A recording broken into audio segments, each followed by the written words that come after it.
Hey guys, and welcome to a brand new Road to Max episode. I know it's been a little bit of a while, but I've got plenty of clips backed up now, so it's time to run through all the episodes. So in this episode we are still doing some yak track. This is around January sort of time, and we're working on some mining. Here we are going to unlock 69 mining. Mining really does scale up quite well now, with the update and with the Grace of the Elves and the Premier Artifacts, able to make it nice and AFK and just pay attention every now and then. We'll finish off this yak track task and we'll go on to the next one. So had a yak track step, and there is 89 smithing. Again, smithing's really nice and chill. I still do it with protein bars because I kind of find they're a bit better than the actual smithing.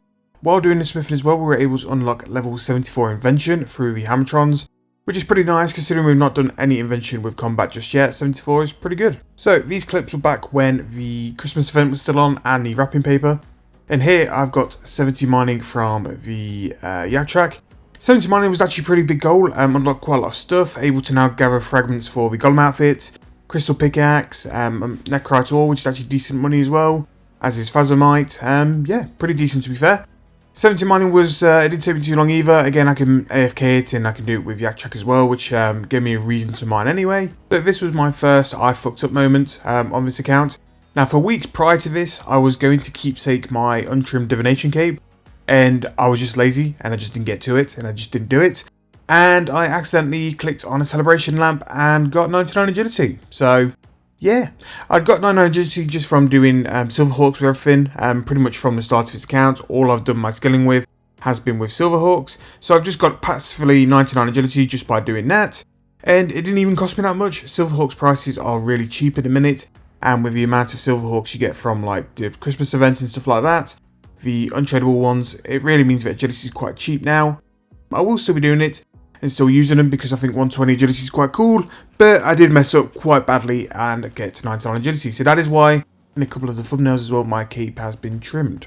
So this clip as well is at the end of my loot from all my wrapping paper. So I managed to end up roughly about 250k total wrapping paper on this account, which is actually pretty mad. It was a lot more than I was expecting to get. I didn't actually get a die in the end, which is a bit sad. But I did get an awful lot of XP and an awful lot of oddments, which will benefit my account long term anyway. So all the skilling I did over Christmas, I was going to do it anyway, because I had a lot of time over Christmas. But it was definitely beneficial to this account. Where I put most of the lamps in was into thieving and into dungeoneering as well. Dungeoneering, the levels are a bit of a pain, up until about 80 to 90. So the lamps help me with that, and thieving is needed for a lot of quests, so I just sort of powered through and did a lot of thieving as well.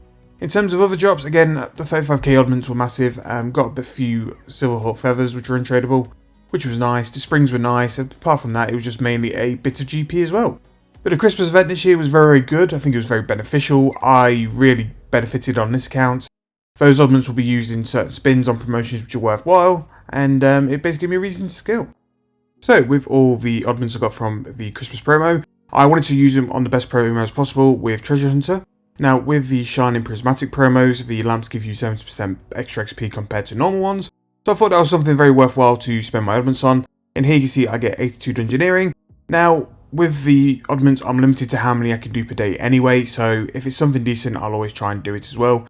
And here, one more lamp onto divination and we'll get pretty close to 83, which is not too bad. Now, I've got quite a lot of bonus XP as well for divination, so I'm hoping on the next bonus XP weekend, we can tie some dungeoneering, get some decent XP for that as well. Being able to leech it with the main account as well will give us a reason to key. The main account is actually not 200 mil dungeoneering. I know even in 2K23, it's not 200 mil. So it's a way for trading both accounts at the same time. It's for the main account to key, and this account can lead. So yeah, that's pretty much what I'm doing. Just casual skilling now and just finishing off the latest yak track. So the next yak track step will involve the Archeology skill.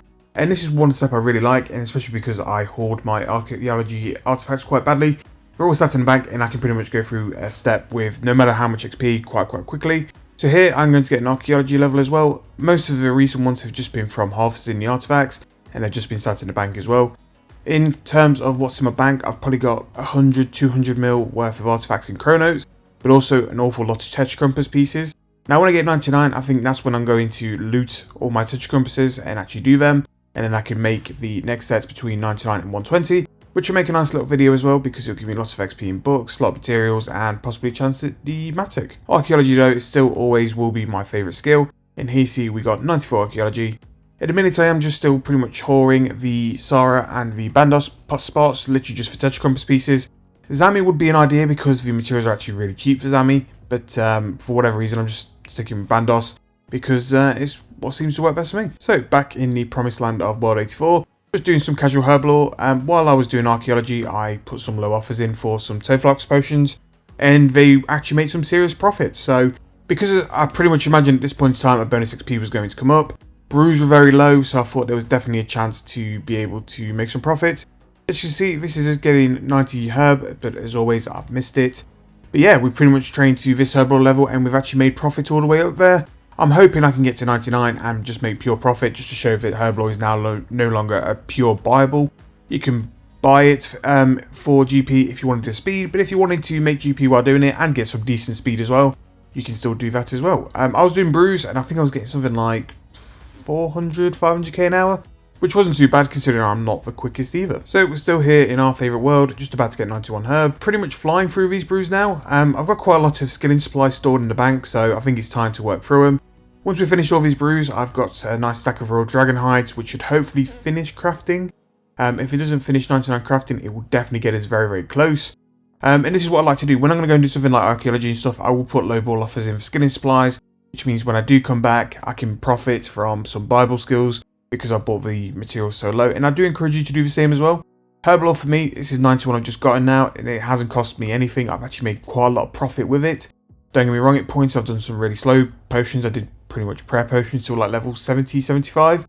But I made a lot of money doing it, and that's pretty much how I've managed to build this account up, build a GP stack up, and also invest in other skills. It's because I've done things like herblore and made an awful lot of money as well. There is a lot of money in herblore, you just need to spend a little time to find out where it is and what potions it is. Sometimes the lower level potions actually make more money than high level potions, but again, it's just about checking your margins. But the wiki does have a really good calculator to show you what potions make the most money. So a nice large cash bag, that's 900k. More wrapping papers and some more shining prismatic lamps. Chuck it onto Dungeoneering and that's going to get us another level. That is 83 DG and working our way up to a brand new floor 42, which will be some decent XP with that. And yeah, back to the herb grind. So here we are ready for another herblore level, and like I say, it's actually not been too bad in terms of speed.